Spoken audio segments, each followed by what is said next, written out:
Good evening, viewers. Welcome to Afterthoughts, and I'm Nadeem Kader, as usual.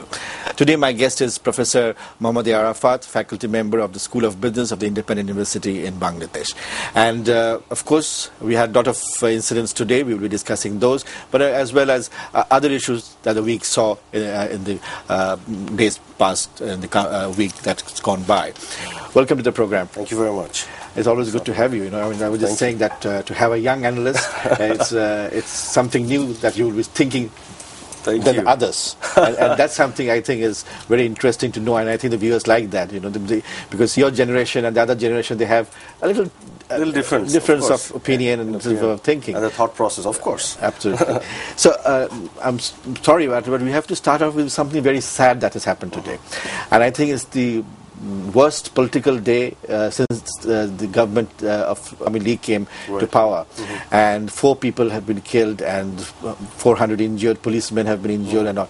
Now, this is something that we never asked for, and it's always sad when valuable lives are lost. Of course. I mean, something that happened today is absolutely not expected, and we don't want to see our politics going to that direction at all. And there's no reason also that I see that we have at this moment in our country that we have to get into a conflicting situation and confronting situation or something like that. And we've seen it enough. I think so. We have a democracy now, and we should be stressing on that. Absolutely, we have democracy, and we're trying to reform and improve the system, the election commission, the election process, and the constitution also been amended. And in many ways, they're trying to move in a positive direction. We see that all the standing committees of the parliament is getting stronger, and what I heard and what I hear is that they're trying to empower this standing committees so that they not only have this supervisory role on the ministry, but also they can call them and also make them accountable. So I think we need to look more into those kind of stuff, how to improve the system and the institution and develop the institution. This confrontational politics, we have had it enough, and now this is going to pull us back only. But there's another side to look at, I think, in this today's incident. It's all about the mass rally of the opposition in Dhaka. There was the police ban because of the ruling party calling a rally on the same. Right. So again, they have moved it tomorrow, and but I think in a democratic system, you have to allow the opposition to have peaceful gatherings. Absolutely. If they resort to violence, I think then it demands that you shoot or you resort to such police action.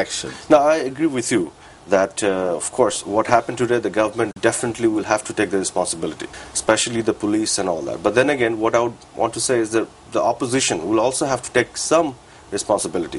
Definitely. What I think is, I agree with you that in a democratic system that you have this right to, go for this mass rally and the road march and all that. Absolutely. But then again, when we have the parliament, which is quite active in a democracy, I think everyone expects that our opposition goes into the parliament.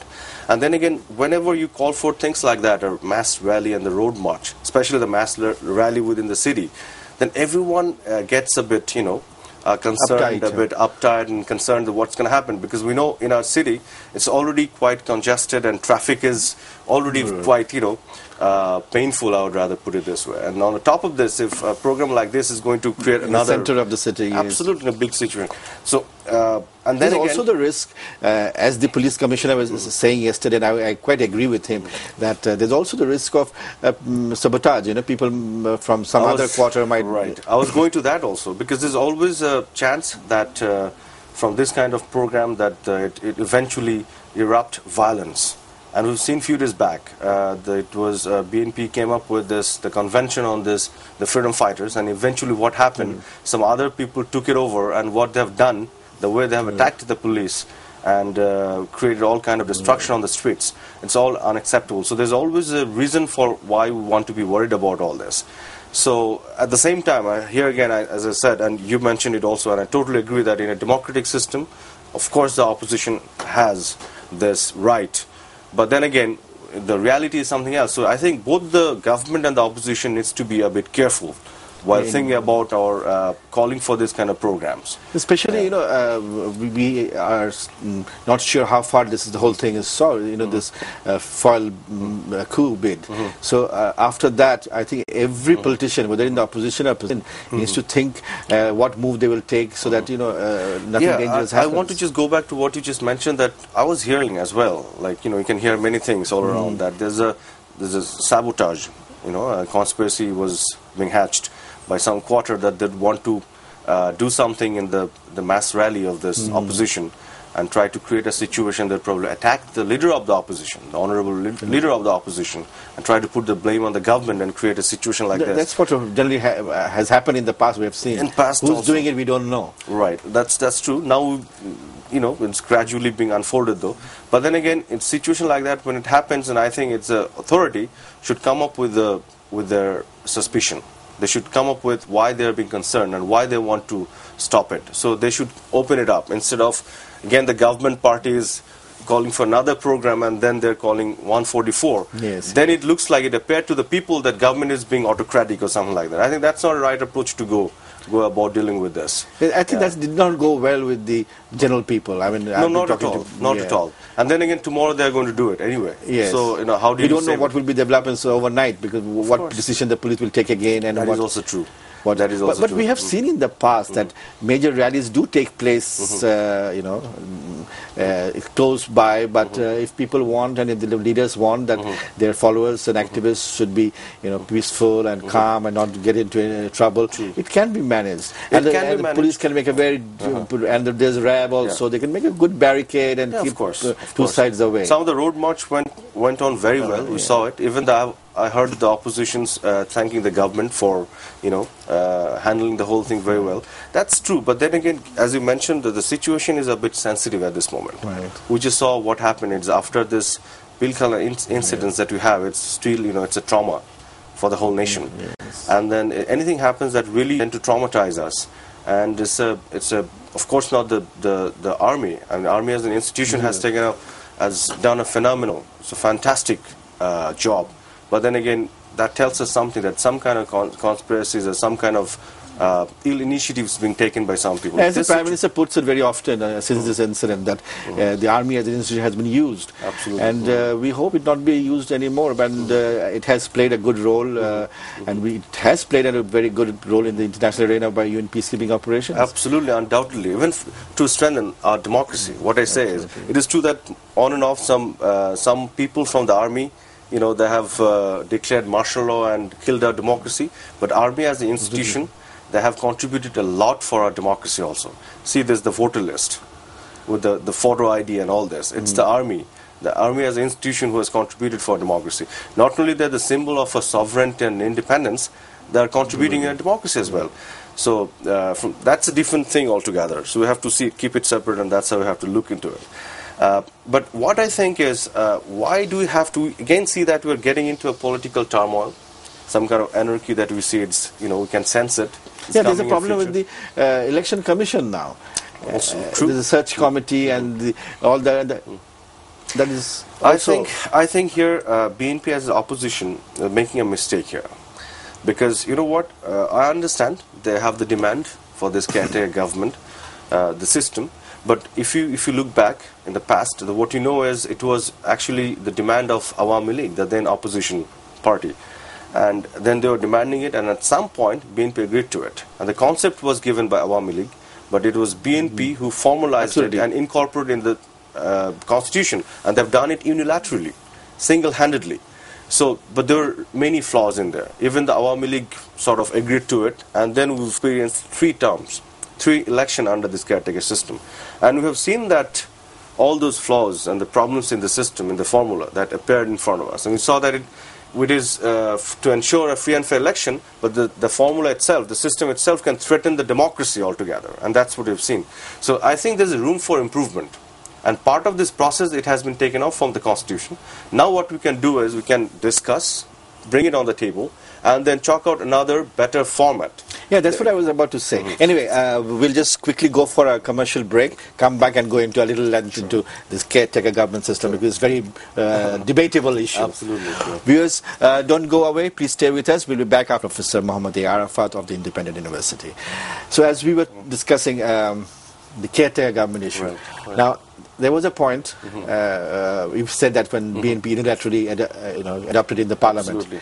But the fact is, it was a time when BNP highly opposed it, and the Awami League had wanted it. True. So, and what we have seen that elections under caretaker government are not bad. I mean, there have been shift of one party coming and one party going, and last elections were absolutely incredibly good. And then again, in a very controversial caretaker government at that point of time. Right. But even then, it was a very good election. So why do you think that the ruling party or the government is hesitating to have it? I mean, that's the question I'm asked by my friends a lot. Very quickly, if I respond to this, haven't we had the experience of 111? Yeah, this was a few years controversial. back, right? Yeah, Right. So, but then again, I don't think the ruling party is opposing the caretaker government. What they're opposing is not opposing. What they want is, what if I gathered it properly from the comments given by the Prime Minister and the other key leaders from this party, that they want to improve it. And in that sense, the first thing they had to do is they have to take it off from the Constitution. Also, they had a obligation, a verdict from the court, so they were obligated to do it. And now the judgment that came from the highest level of the court is, it contradicts the basic principle. The caretaker system contradicts the basic principle of the Constitution. So it becomes an obligation automatically on the government to remove it. And now you might tell me that there was another part of this judgment, which was that it can go for another two terms. But the thing is, that was not part of the verdict. That was advice. And advice do not create any we obligation. could have taken it. Sorry? But we could have taken it. We could have taken that. That's a different argument altogether. But I'm not saying the government is deviating from that advice. First of all, the part of the verdict, not the part of the total verdict, part of the judgment is it contradicts. So it has to be taken off. But the part of this, the judgment which is the advice, it can go for another 2 terms. Now the thing is, many people are here saying that the verdict hasn't, the full version of the verdict hasn't come yet. But the thing is, the full version of the verdict is not going to change anything. The judgment is pronounced. The justice is delivered. It just says yes or no in one sentence, in one word. And that's it. It's automatically an obligation.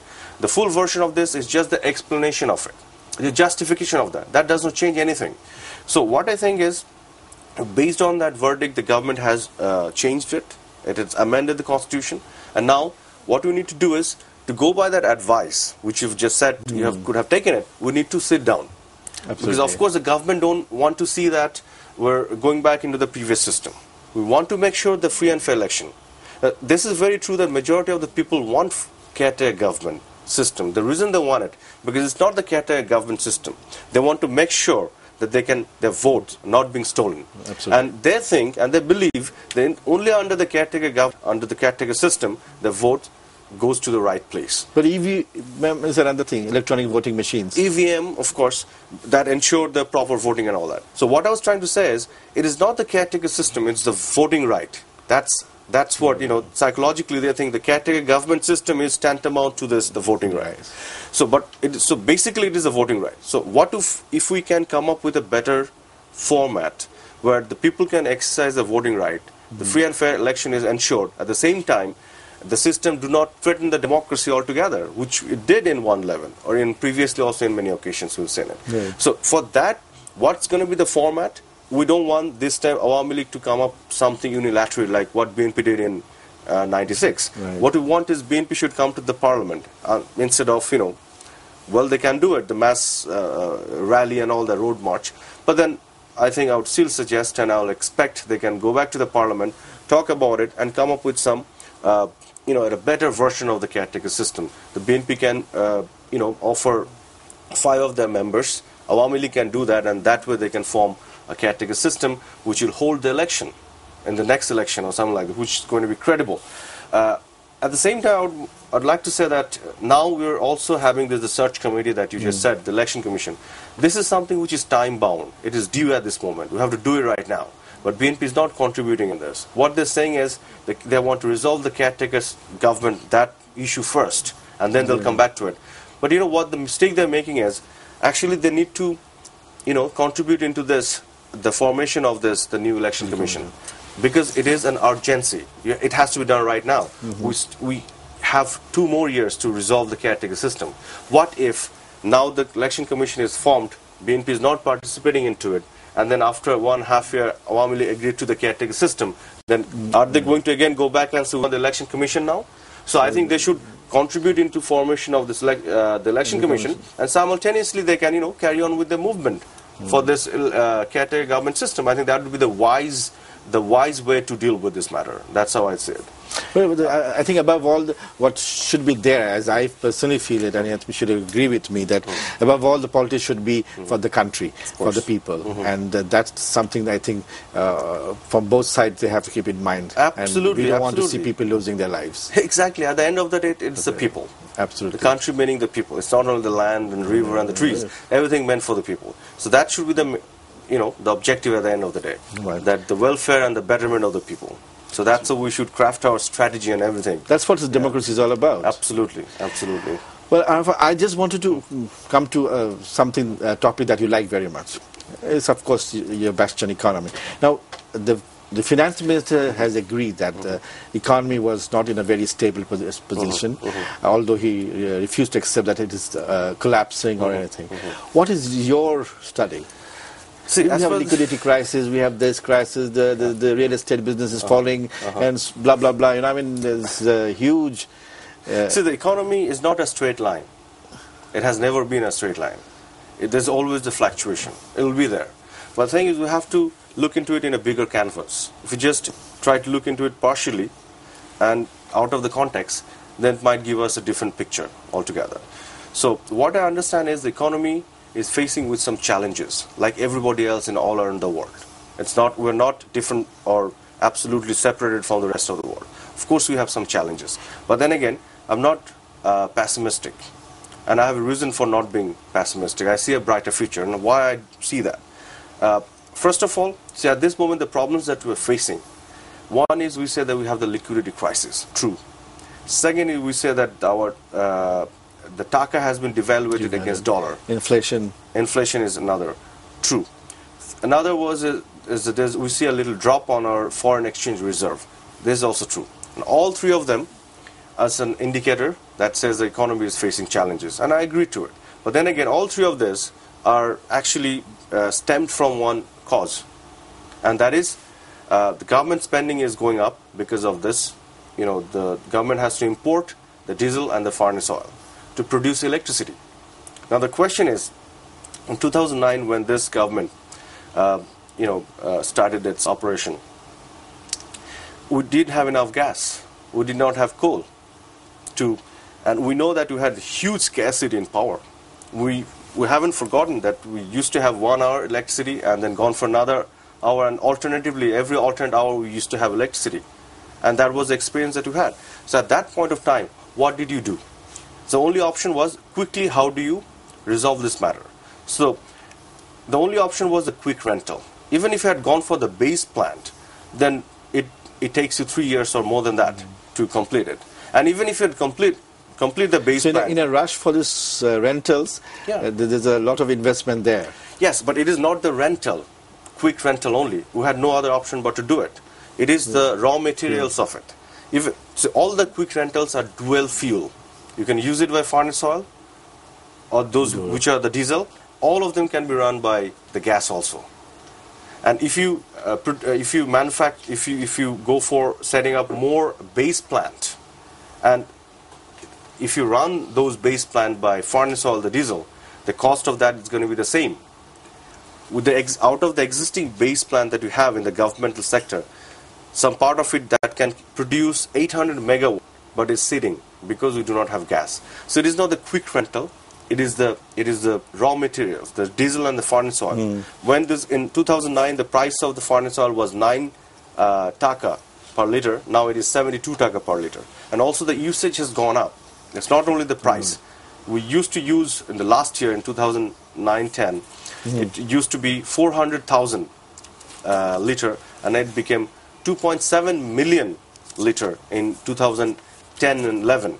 So you imagine the government has to spend a whole lot of money into this. So naturally, the government borrowing is going up.